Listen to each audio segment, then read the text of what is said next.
Well, it's late winter here, and I love this time of year because the freezer's full of venison. Hopefully yours is the same way.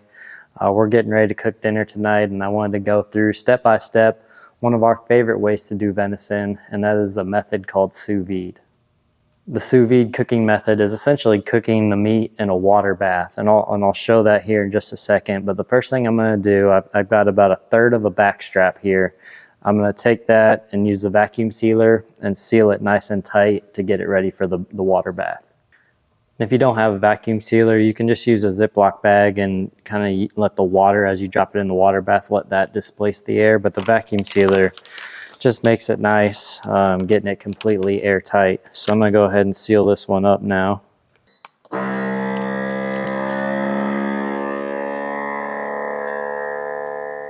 Okay, I've got the backstrap all sealed up, ready to go. While I was doing that, I was getting the water heated here. So this is a sous vide machine. The brand of this one is a Nova. There's a bunch out there.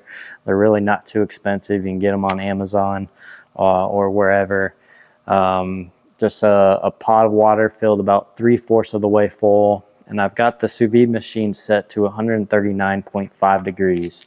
And that is a nice thing about these sous vide machines is they cook it at a very precise temperature. I'm going to cook it at that temperature for about 45 minutes.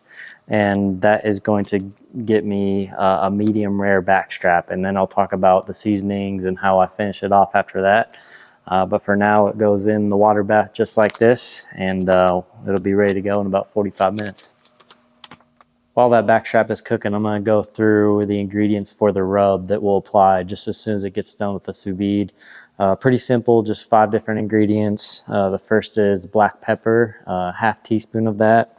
Also a 1/2 teaspoon of paprika, a full teaspoon of salt, a teaspoon of garlic powder, and a tablespoon of coffee grounds. And I'm going to mix all that up and get it ready for the rub. Okay, the meat is finished up with the sous vide, like I said, 45 minutes. And one thing to note with that sous vide cooking method, you can actually let this roll a lot longer and the meat's not going to overcook. It's going to stay at that temperature you want it to. So sometimes I like to experiment with longer cook times. But like I said, 45 minutes is typically what we do. Comes out not looking the most appealing, but it will here in just a few minutes. So I'm going to cut this open, and I like to try to pat it dry before applying the rub.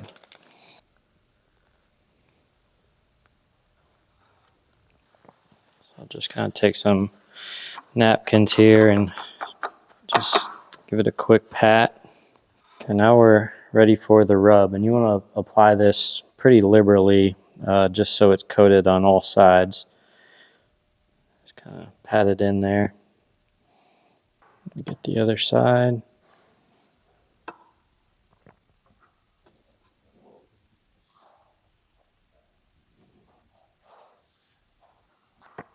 And depending on the size of your backstrap, you may not use all of it, but for about 1/3 of a pretty good sized backstrap, we're going to use all of this on this one. Okay, to finish the backstrap off, we're going to add a sear to the outside, and just kind of helps lock in that rub, that seasoning, gives it a nice texture. We like to use some type of either cast iron skillet or a Dutch oven, something that's going to be able to handle that high heat. And same thing with the oil. I like to use avocado oil or anything with a high smoke point.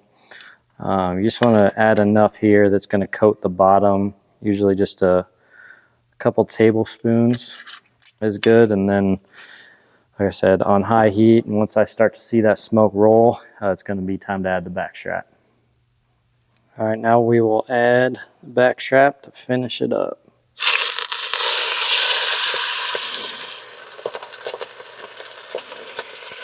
And this part does not take very long at all. It's really just about 30 seconds on each side, and it'll be finished.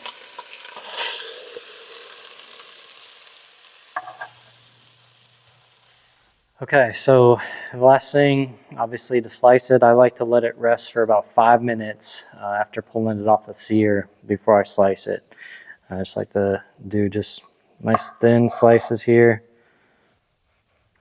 You can see how nice and tender this meat is. It's the reason why it's one of our favorite ways to cook is it just keeps it the same temperature throughout the entirety of the backstrap. So essentially it all comes out that same medium rare temperature. We're getting ready to eat here. Hopefully you guys enjoyed that, and hopefully you get a chance to try it out.